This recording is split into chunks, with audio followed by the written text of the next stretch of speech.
Hello and welcome again.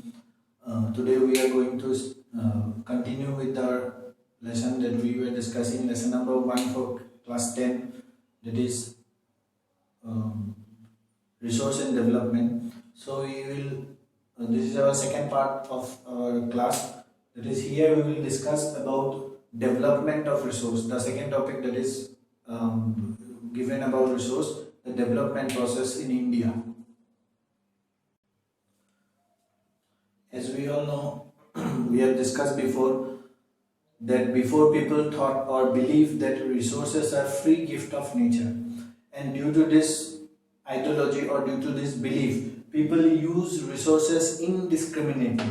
They thought that resources are free gift of nature, so they use resources indiscriminately without any planning, without any preservation, without any future planning or thinking about that in future we will be needing these resources will someday get over. So they did not think about all these things. They only thought about using the resources, and they have used it indiscriminately.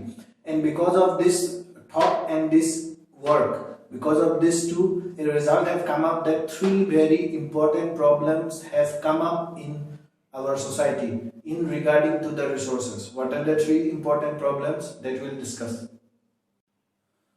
So the three big problems that took place due to the indiscriminate use of resources by individuals.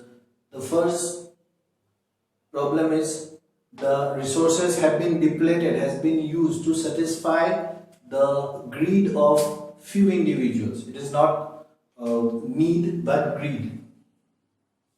The greed of few individuals who have the resources, or with whom the resources or money is within whose reach the resources is there. Accordingly, they only use the resources, and they have totally made it empty, or they have depleted the resources. So the first problem is this. Due to this, many people who don't have the resources, it has never reached to them. So as a result, before reaching to the poor, the resources have got all finished and all depleted. Second, this indiscriminate use of resources have brought out two sections in the society. One section, the people, those who have the resources, and these people are known as the rich people. The people who have the resources, or the rich people, those who have money, who can buy land, who can buy many things. So these are the people who have the resources, and these are the people who don't have the resources. They are called the have-nots, or the poor people. So they don't have money, to buy land, they don't have money to buy resources, so they have no right to use resources. So this indiscriminate use of resources have gave to this two sections in the society. It has divided the society into two sections.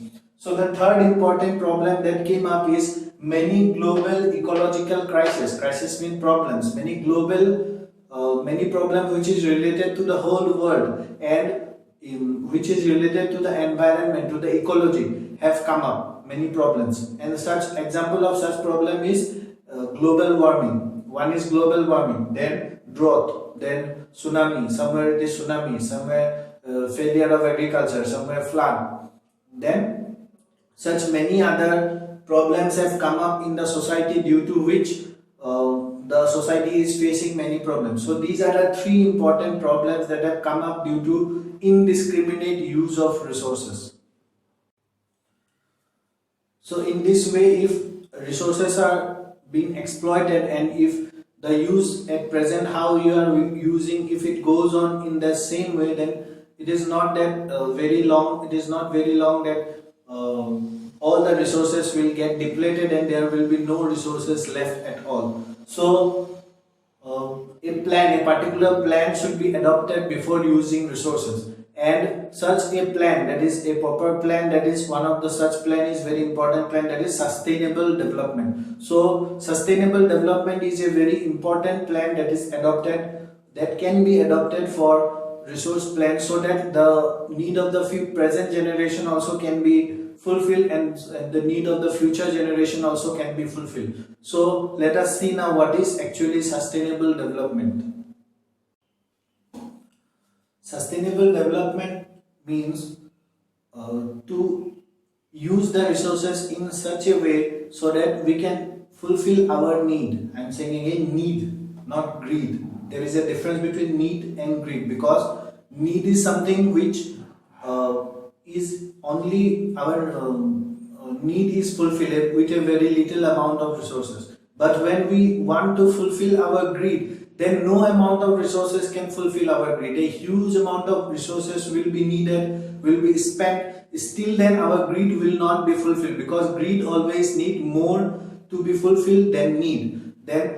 So here I am talking about need. So to fulfill our need of the present generation, that we can see our greed should be, our needs should be fulfilled in such a way so that our future generations need also can be fulfilled. This concept is actually called sustainable development. Already we have discussed about, or I have already told you about, that we have borrowed the land from our youngsters, that is our coming generation, that is about to come after us. But we have not got our art from our ancestors who have gone before us, our grandfathers, our forefathers. From them we have not got those the art as heredity, as property, but we have got it from, we have borrowed it from the future generation. So if a thing we borrow, that means we need to keep it as we have taken it. Suppose 100 rupees we have borrowed from someone, so that 100 rupees, when he will ask it back, then we should pay him 100 rupees only. It is not that we have taken 100 rupees and we will give back 90 rupees. It is not like that. So when we have borrowed, whatever we have borrowed as it is, we should give them back. So we have borrowed the world or the environment from our future generations, not our past. We have not got it from our past generation. So it's the same way as we are getting it, we should give it back to our future generation in the same way. That is why we should adopt this sustainable development and use our resources in such a way so that our future generation also can fulfill their needs.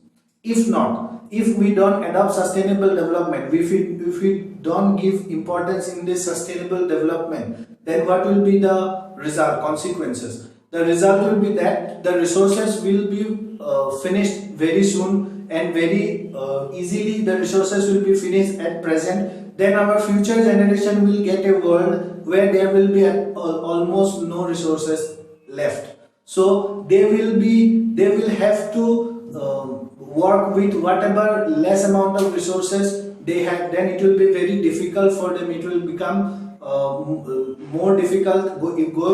Difficult will go on increasing for them. So it is most important that the concept of sustainable development, in this whole lesson, the concept of sustainable development is only the main theme that is here, main point that is given to be put into your mind, that we should learn that our future generation also should get the world, get the resources as it has, as we have got it from our ancestors, our forefathers.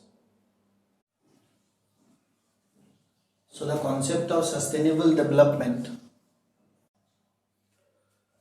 was first put forward in Rio de Janeiro summit. So what is this Rio de Janeiro summit?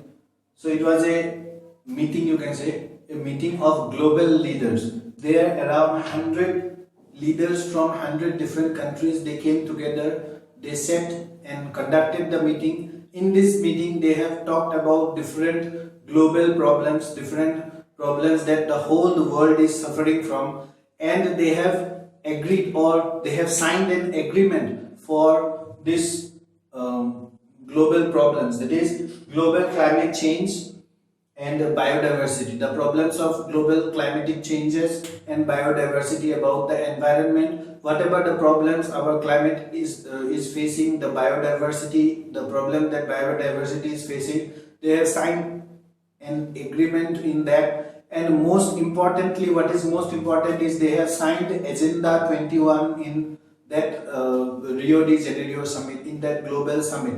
Now what is this Agenda 21? Let us discuss about this Agenda 21. So this Agenda 21 was a agreement signed between the states or leaders of 100 nations or 100 countries. So they have signed this in the Rio de Janeiro summit. Already we have discussed that in Rio de Janeiro summit this Agenda 21 was signed. In this Agenda 21, according to this Agenda 21, all the countries will develop the global sustainable development. They will adopt this global sustainable development in their own country.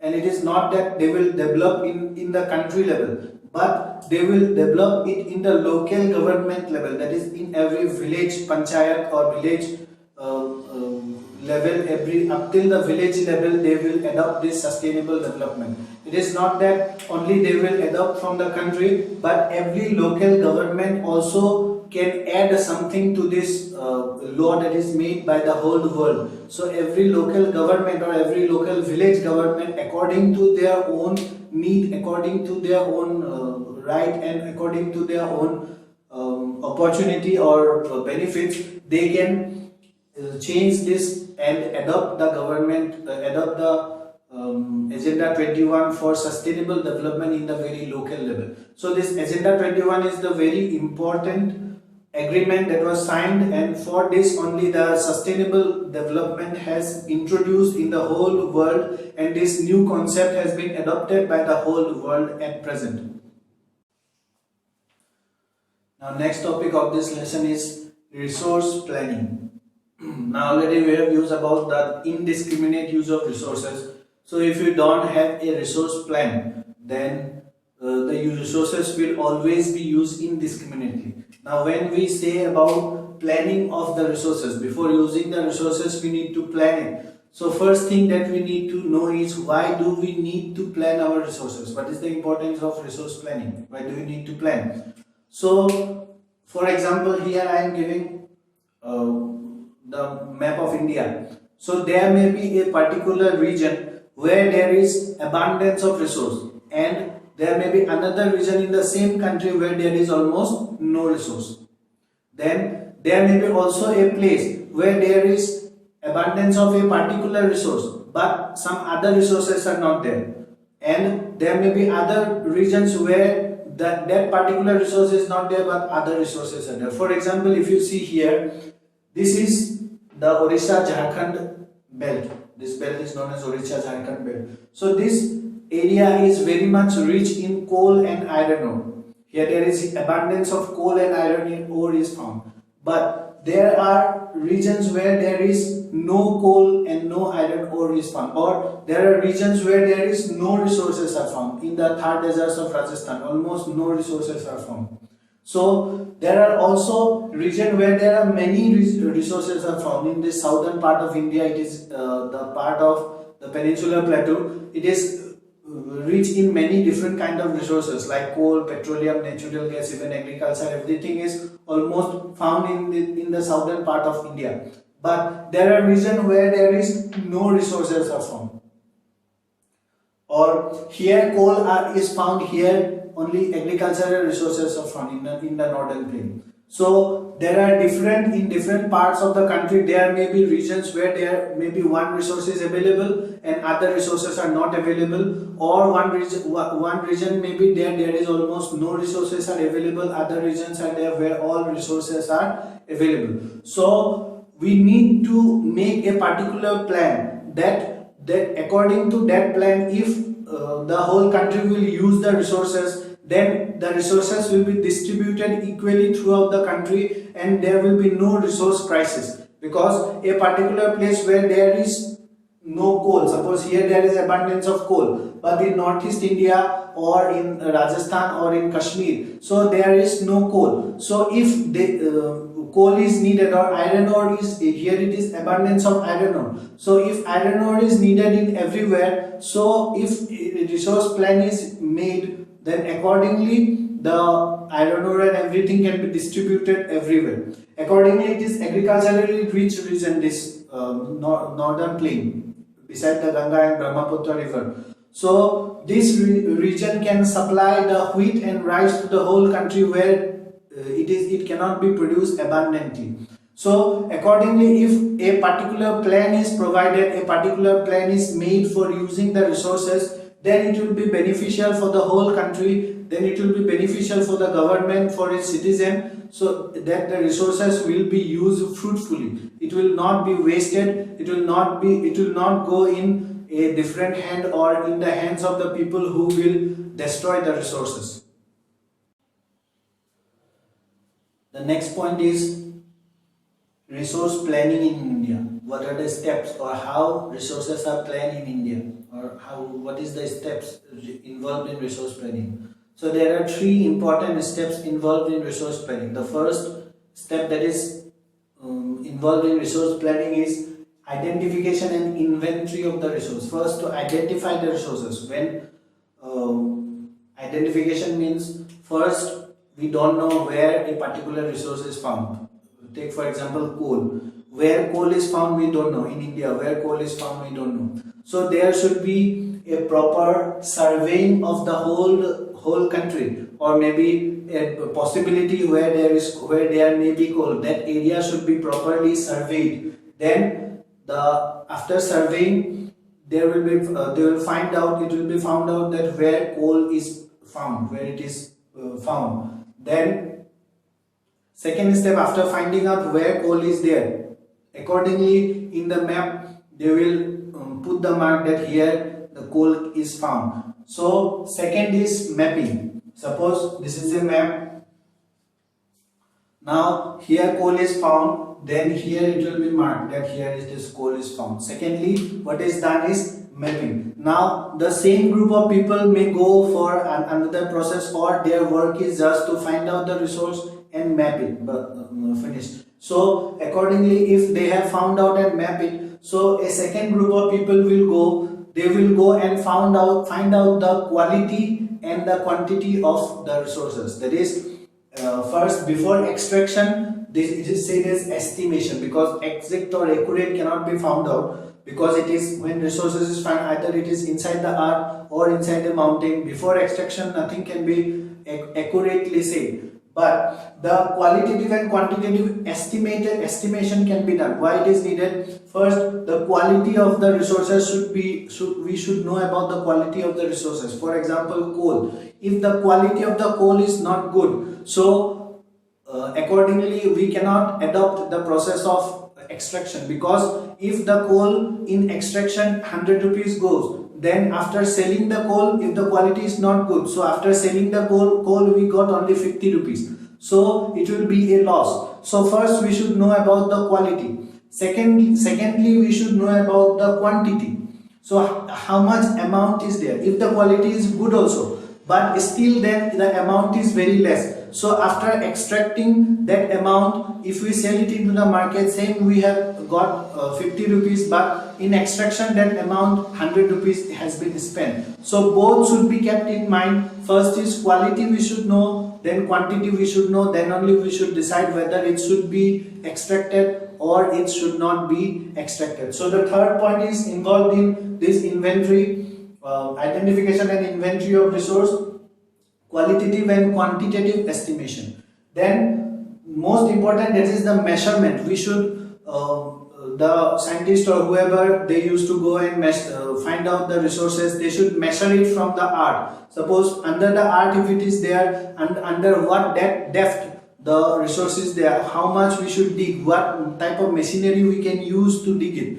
So if in a mountain a particular resource is there, so we should find out whether how much we should cut the mountain, how much we should go deep, how much we should dig the mountain to find out a particular resource.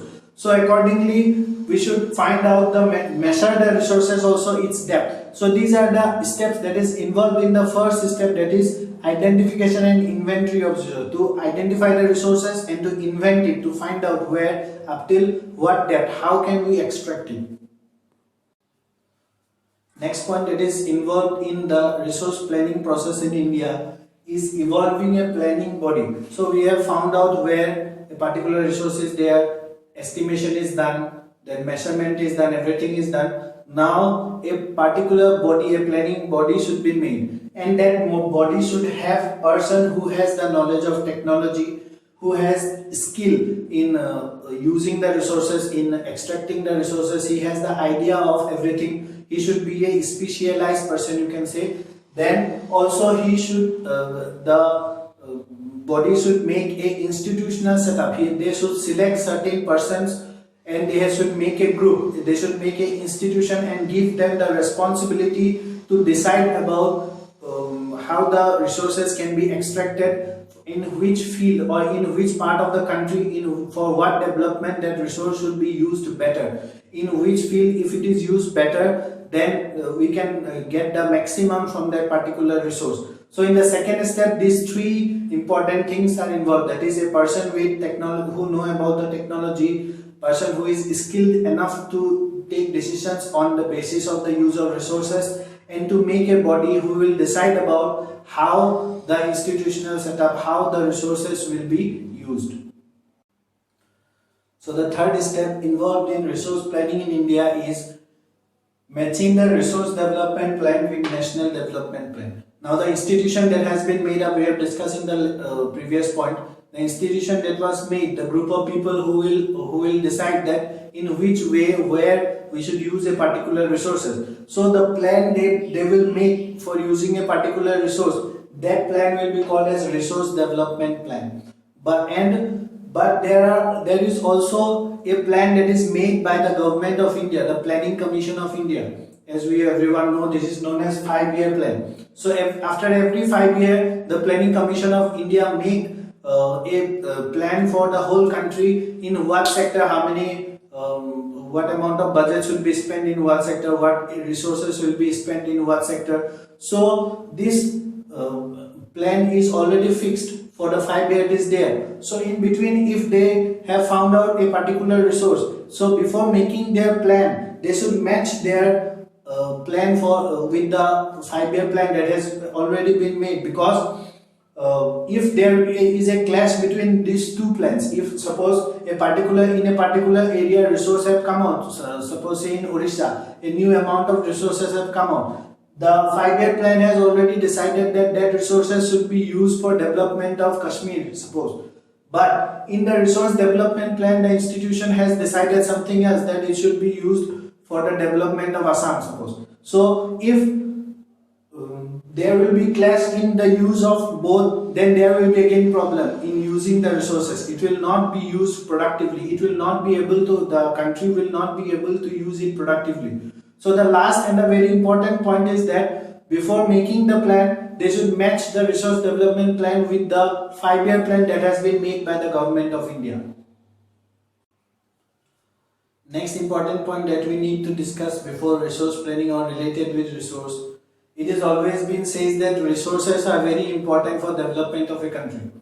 Obviously it is true, resources are needed for the development of a country, but only resource, availability of resource, but no availability of technology, so it is of no use. So the resources should be there. With the help of resources, where there is resources, there should also be available technology and available institution. So these three things should be together, work together, then only a particular country use its resources and become rich. It is not that only a country has available resources, then it will become rich, and the country has no technology but only resources, then it will become rich. But there are also examples that where there is technology but no resources, still then a country can become rich. Here there are two examples I am giving. Northeast India, you know, Northeast India is a very rich in technology, very rich in resources, but in technology it is very poor. So still today Northeast India is not able to use its resources to its fulfill, and still today Northeast India is comparatively a poor region than the other parts of India. So though Northeast India has huge amount of resources, but it is not able to use its resources. But Japan has a very less amount of resources. The very prominent and very dominant resource that is found in Japan is very swift flowing river, very speed flowing rivers are there, because Japan is island of four big islands. Here in Japan is made up of. So in those islands there are many what called mountains, and from that mountain small rivers that with short length, which flow very speed from the mountain and fall into the sea that is nearby. So from those swift flowing river, Japan has used it, and it has developed electricity, that is hydroelectric power, and with that available hydroelectricity they have made the country as such developed. They used to import raw materials from other countries, they make it finished good and sell into the same country from where they have imported the raw materials. For example, from India they import iron ore and they make it finished good, that is they make cars, what called very expensive car they used to make, and they used to sell it back those cars in very high cost to India only. So there is a very huge difference in availability of resources and availability of technology. If there is resources but no technology, it is of no use. If there is resources and both technology, then it is very good. But if no resources also, then also if technology is there, then also it is very profitable. So colonization, we know many European countries, they came to occupy many countries in Asia and Africa and different parts. It is because they had the available technology. When they have made their colonies here with their available technology, they were able to use the resources for the maximum, and they have found out what can be done with, for example, tea, coffee and different kind of vegetables also that we are eating at present. So all these were introduced by the colonies only. So because they have the technology, they have used the resources in our countries, and as a result they have make it a good productive one. So next point that is in this lesson is conservation of resources. So resources are very important for the development of the country, but if the resources are used indiscriminately without any plan, if people go on using, then there are many problems which are engaged in this type of resource use. So a proper plan should be used, and resources should be used in a certain way so that it can be conserved for future generation. So there were many steps or many concepts given about resource conservation. Here Gandhiji said that there is enough for everyone's need. I told you before, we have discussed about need and greed. So there is enough for everyone's need, but not for anyone's greed. If we go to greed, then one person's greed also the environment cannot fulfill. But if we keep our want only to our need, then everyone's need can be fulfilled by the available resources in the environment. That is what Gandhiji said. So Gandhiji said that the technology is mainly responsible for the over exploitation of resources. Because of use of, you can understand from this that because of the introduction of new methods, new technologies or new machines due to the technology, then manures, fertilizers, then different kind of industries, these all things have used all the resources all of a sudden, and very highly it has used, whether it has the demand in the market or not, but it has exploited all the resources, it has produced all the resources, and whether it has demand or not in the market, it may let it sell in less amount of money, but still then the resources have get exploited. So he was against mass production. Now what is mass production? Mass means in huge amount. So mass production is to produce in huge amount. For example, in modern industries, the production that unit or in the production that is done by machines, so it is called mass production. With a help, if pressing one switch, thousands and thousands of commodities come out with the pressing of just one switch. For example, if you take this marker, so if this marker is made with the help of machine, such thousands and thousands of markers can be made by the same machine, just the pressing of one switch. And all the markers will be identical, not a single marker will be different from this marker, that other marker will not be different. Similarly, anything in mass production, they are all identical, their quality is good, they are very similar. But what is that, if it is huge amount is produced, if it has no demand in the market, then that thing is simply a waste.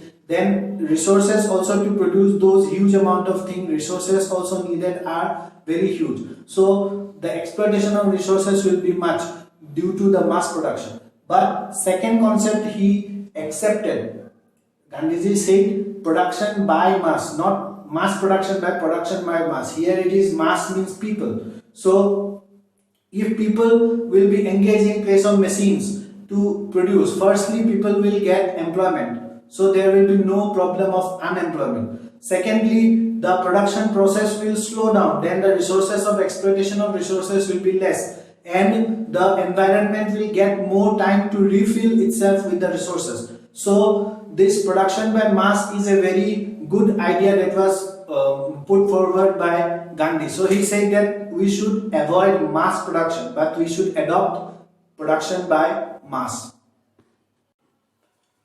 So about resource conservation, some of the important points that is given. So the Gandhian philosophy that we have already discussed, it was put forward, or it was brought up in a written version in a book known as Small is Beautiful. This was the first concept that was given about resource conservation. This was done in 1974. Then after that, the Blunt Trend Report. In 1987, it put forward a concept about resource conservation.